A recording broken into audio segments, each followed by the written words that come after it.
चल जाएगा कि तुझ में और मुझ में कौन कितना बलवान है।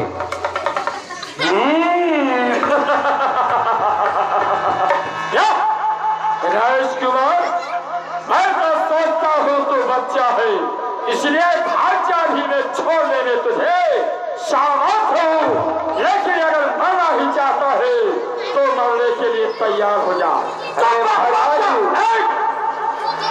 क्या करता है पकड़ियों की तरफ, पकड़ के चीर दूंगा लकड़ियों की तरफ।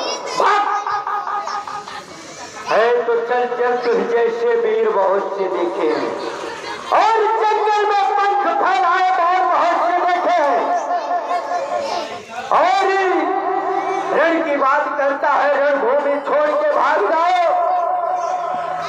तो शायद तुम्हें यह जान होना चाहिए कि हम क्षत्रिय हैं। जब एक बार रणभूमि को ठान लिया तो रणभूमि छोड़ के कभी नहीं जाया करते। जो कायों की बात हो गई महाराज लंकेश।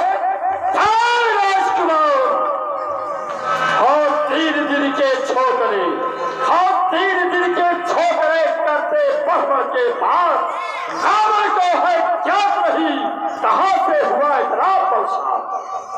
और जो योद्धा होते हैं वह कभी अपने आप में बड़ी बखानी नहीं किया करते, बल्कि रणभूमि में युद्ध किया करते हैं। अगर युद्ध की बातें करते हो, युद्ध की बातें करते हो, देवराज इंद्र भी थर्राते हैं, देवराज इंद्र भी थर्राते हैं। जनी भूमंडल का कौन राजा है जो रावण से युद्ध करने लौटाते हैं? अरे महाराज लंकेश, तो अब तक तुम शेर के इन मखलमलों की शेज पे, आज तुझे यही राम सुलाएगा इन मिट्टियों के ढेर पे। तो चल मरने के लिए तैयार हो जा। कौन सोचा है मिट्टी के ढेर में और कौन सोचा है मखमल के सेज में?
महादेव प्रगट हो, आज राजकुमार का प्रारंभ हो। ओम नमः शिवाय, ओम नमः शिवाय। तूने धोखा दिया, तूने मेरे साथ में धोखा दिया है महादेव। ठीक है, तभी आज रावण राम से युद्ध करेगा।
आपके भाई रावण पर मैं बार बार चढ़ाते जाता हूँ, पर वह बारी बारी जीवित होते चला जा रहा है। हाँ भैया, आपका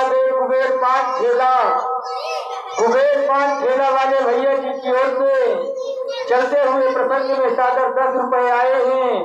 कृष्णा ऑटो पास वाले साहू जी की ओर से चलते हुए प्रसंग में सादर 10 रुपए आए हैं। ऐसे भक्तों का भगवान कल्याण करें।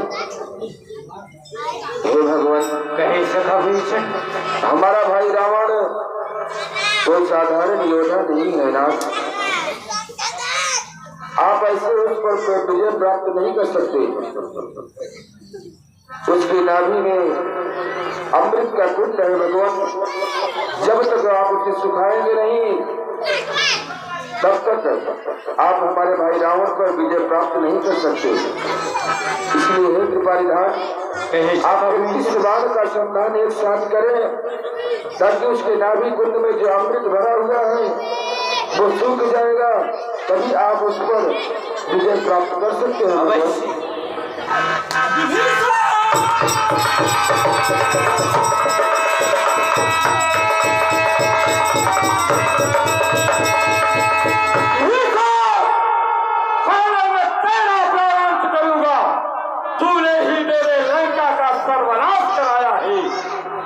इसलिए मैं रात से पहले तुझे मारूंगा, तत्पश्चात मैं तापस का वध करूंगा।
मेरे बादशाह, जैसे कि मैंने सुना है महाराज लंकेश ने लंका में 64 चौकड़ी राज्य की है, तो इसलिए हे अनुज लक्ष्मण, आप महाराज लंकेश के पास जाएं और कुछ राजनीतिक विद्या सीख कर आए। जो अपना प्रभु। अवश्य। महाराज लंकेश के चरणों में मुझ लक्ष्मण का प्रणाम स्वीकार हो। महाराज लंकेश के चरणों में मुझ लक्ष्मण का प्रणाम स्वीकार हो। क्या हुआ अनुज लक्ष्मण? हे प्रभु, मैंने महाराज लंकेश से प्रणाम किया है, लेकिन उन्होंने कोई जवाब नहीं दिए। पहले आप यह बतलाओ अनुज लक्ष्मण, आपने महाराज लंकेश को प्रणाम किस तरफ से किया है? हे प्रभु, मैंने महाराज के सर के पास खड़े होकर उनसे प्रणाम किया, क्योंकि मैंने सोचा कि घायली अवस्था में है, इसलिए उन्हें सही से सुनाई दे ना। नहीं अनुज लक्ष्मण, आपने गलत किया। महाराज लंकेश एक ब्राह्मण है, उनके जैसा पंडित, उनके जैसा विद्वान इस त्रिभुवन में कोई नहीं है।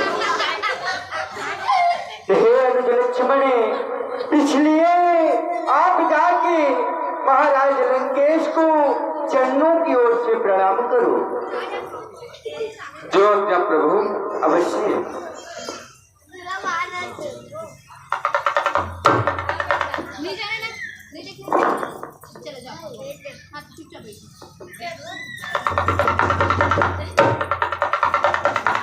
महाराज लंकेश के चरणों में मुझ लक्ष्मण का प्रणाम स्वीकार हो।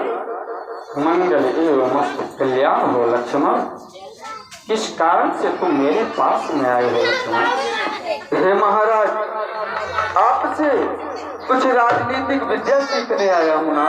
हे लक्ष्मण, कहिए महाराज का राजा कौन बनेगा?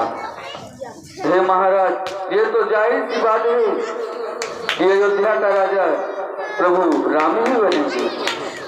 तुम जाओ लक्ष्मण, मेरे पास से जाओ, जाओ अपने भैया को भेजो। जो आज्ञा महाराज।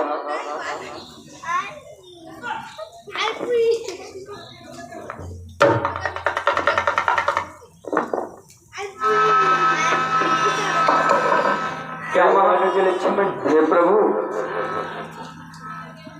हमने महाराज से बोला कि आपसे राजनीतिक विद्या सीखने आया हूँ, तो उन्होंने पूछा कि अयोध्या के राजा कौन बनेंगे, तो हमने बताया कि प्रभु राम ही बनेंगे। तो उन्होंने कहा राजनीतिक विद्या की तुम्हें आवश्यकता नहीं है, राम को भेजिए। अवश्य। महाराज लंकेश के चरणों में मुझ दशरथ नंदन राम का प्रणाम स्वीकार्य हो। हे राम, मंगल एवं मस्त कल्याण हो राम, कल्याण हो। कहो राम, किस कारण से तुम मेरे पास में इस अवस्था में आए हो राम? क्योंकि आपने बाणों की वर्षा करके हमारे शरीर को जर्जर कर दिया है राम। इस अवस्था में मेरे पास क्यों आए हो राम? क्या कारण है? हे महाराज, जैसे कि मैंने सुना हो आप अपने लंका में 64 चौकड़ी राज्य किया है, इसलिए आपके पास तक मैं कुछ राजनीतिक विद्या सीखने के लिए आया हूँ महाराज। हे राम, यह आपकी बाणों की वेदना पीड़ा मुझसे नहीं सही जा रही है राम। किस तरह से मैं राजनीति आपको बता सकता हूँ राम? किस तरह से बताऊं?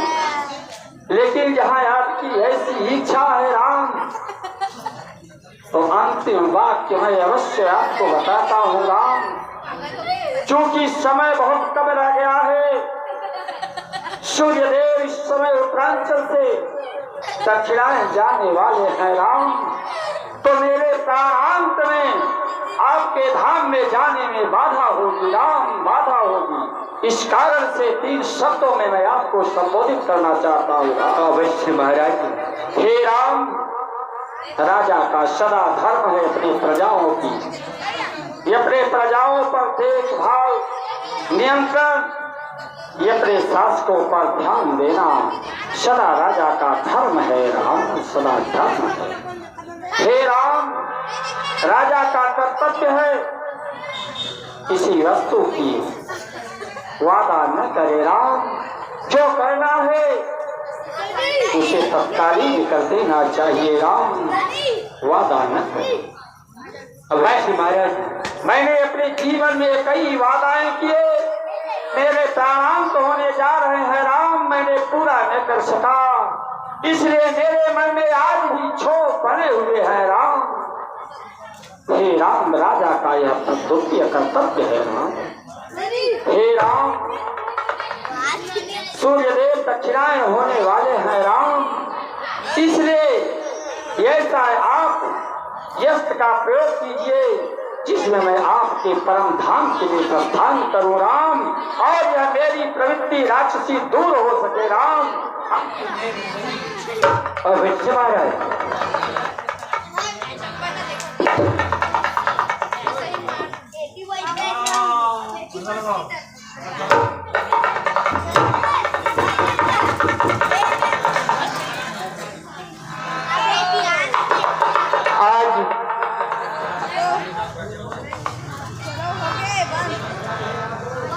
आज यहीं पे कथा को समापन किया जाता है।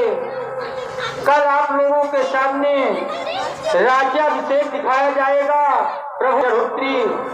कल आप लोग भारी से भारी संख्या में आएंगे और प्रभु श्री रामचंद्र की को राजा बनाएंगे।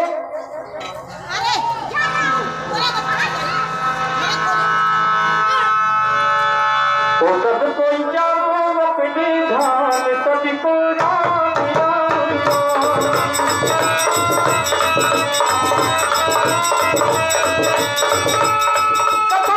कथा हो है, सुनो वीर हनुमान।